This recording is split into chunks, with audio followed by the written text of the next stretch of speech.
Hi, precious heart. Thank you for joining us for our weekly vlog.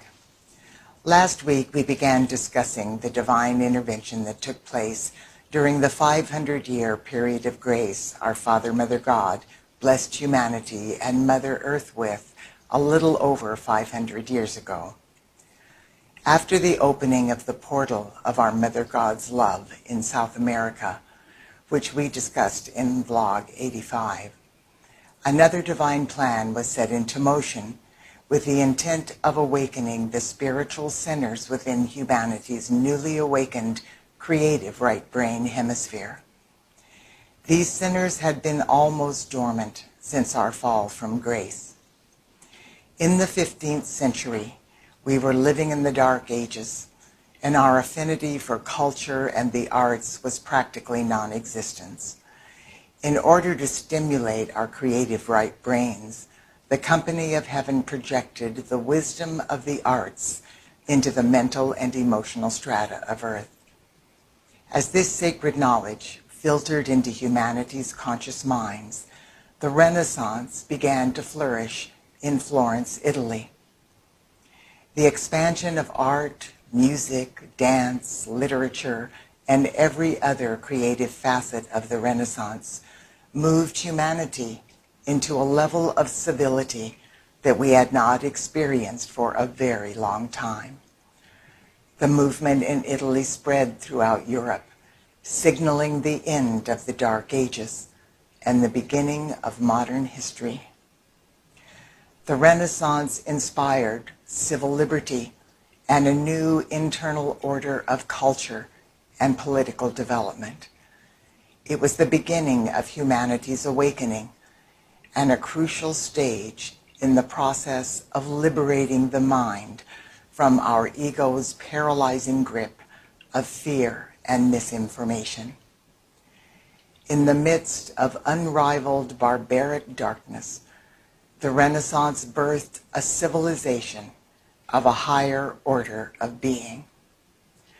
As our right brain hemispheres were stimulated with new levels of creativity, more of the love of our Mother God was able to flow into our lives.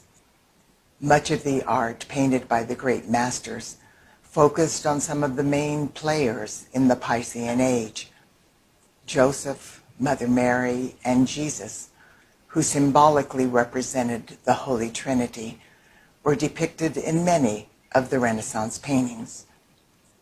This focus of humanity's attention on the Holy Trinity helped to expand the immortal, victorious threefold flame in our hearts. Another plan that was set into motion a little over 500 years ago involved the attempt to unify the family of humanity. During the Dark Ages, our human egos manipulated us through fear and separation. Any difference in race, nationality, religion, gender, culture, social or economic status increased our fear and amplified our lack of trust in each other. The Company of Heaven decided that one of the most important things humanity needed was to remember that we are all one. To fulfill this need, a plan to anchor the archetypes for humanity's return to oneness was projected into the mental and emotional strata of Earth. It was clear to the Company of Heaven that the sons and daughters of God required an outer world example of the family of humanity living together in harmony and peace. This would be a model, the microcosm of the macrocosm, involving people from all over the world coming together, respecting and honoring each other. A model that would demonstrate to the world an example of people reveling in the diversities, sharing their cultures, their wisdom, and their unique gifts and talents. This would be an example of people who were always striving for the highest good of all concerned, with love, compassion, and genuine caring. This would be a demonstration of humanity living together in equality, freedom, prosperity, and the unified pursuit of happiness. As this facet of the plan filtered into humanity's consciousness, the man known as Christopher Columbus received the divine guidance to begin searching for a new world where the archetypes for humanity's return to oneness and reverence for all life could be anchored. The description he gave for his mission to Queen Isabella of Spain and those who would be funding the project was that he would be seeking new trade routes, but the underlying intent of Christopher Columbus's flotilla was a much higher goal. I know there is a lot of negativity projected onto Christopher Columbus because he is blamed for the atrocities inflicted on the indigenous people of the Americas by his crew and the Europeans who followed him to the Americas. However, the beings of light have revealed important information about this situation to help all of us understand the bigger picture. When Christopher Columbus received the divine inspiration to cross the seas in search of a new world, no one believed he would survive such a journey. He was forced to take with him as his crew prison inmates and demented souls from mental institutions. When those troubled and violent souls arrived in the new world, they were not restrained by any laws. This allowed their human egos to revert to their basest instincts and destructive behavior patterns without constraint. In spite of that tragic situation, Christopher Columbus was able to successfully anchor the archetypes of humanity's oneness in the new world.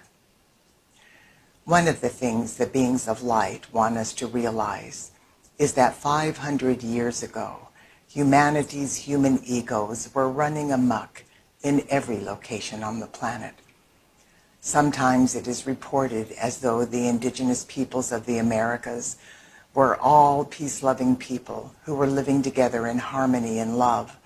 Then all of a sudden, these vicious Europeans came and killed them all. In truth, there were very violent tribal wars going on in the Americas long before the Europeans came. There were human sacrifices and brutal wars over territories and sacred lands.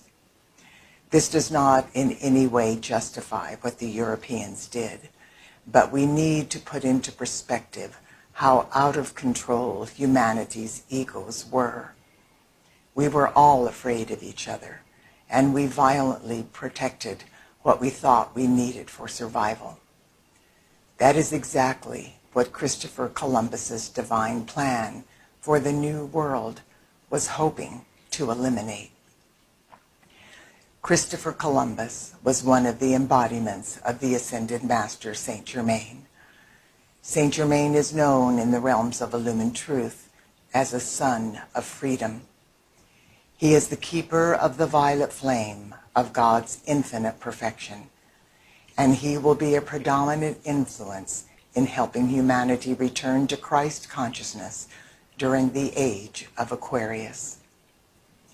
In his mission as Christopher Columbus, Saint Germain was responsible for reopening the largest portal of the violet flame on the planet. This portal became dormant when humanity fell from grace eons ago.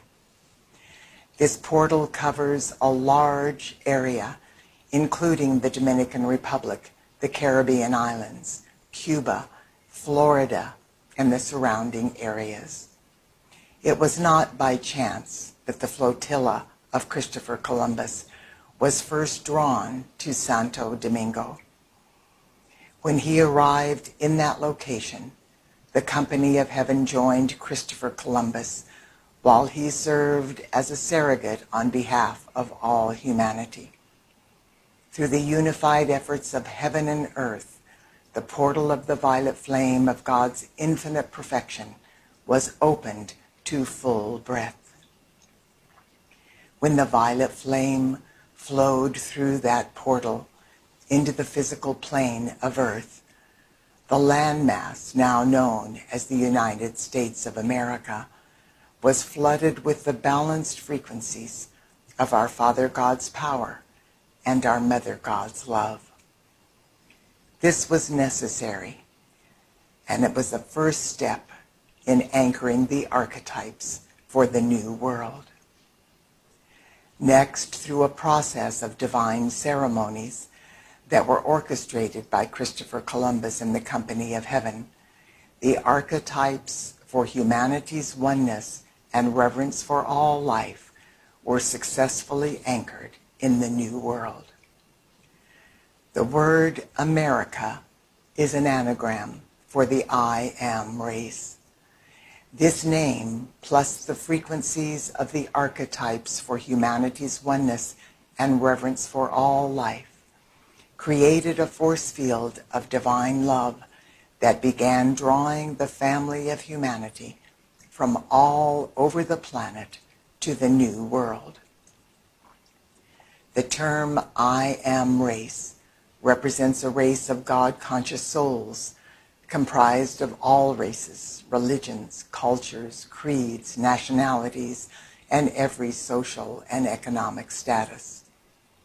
The I Am race was to be the microcosm of the family of humanity, living together in harmony, equality, prosperity, happiness, and every other glorious thing we had experienced prior to our fall from grace. Our fear-based human egos were in charge at the time, so the Company of Heaven knew we were not going to instantaneously become fearless, loving people.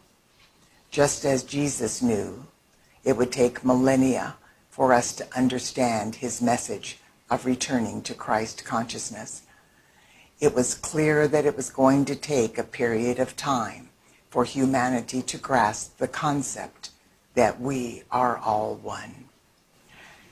Precious Heart, next Tuesday, we will have the midterm elections in the United States of America.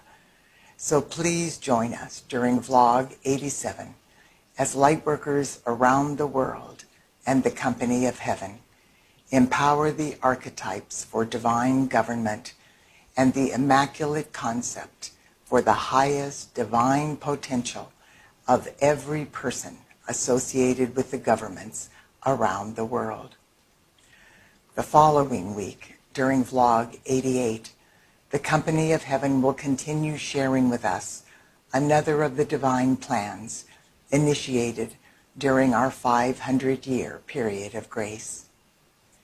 God bless you, dear one. I look forward to being with you next week.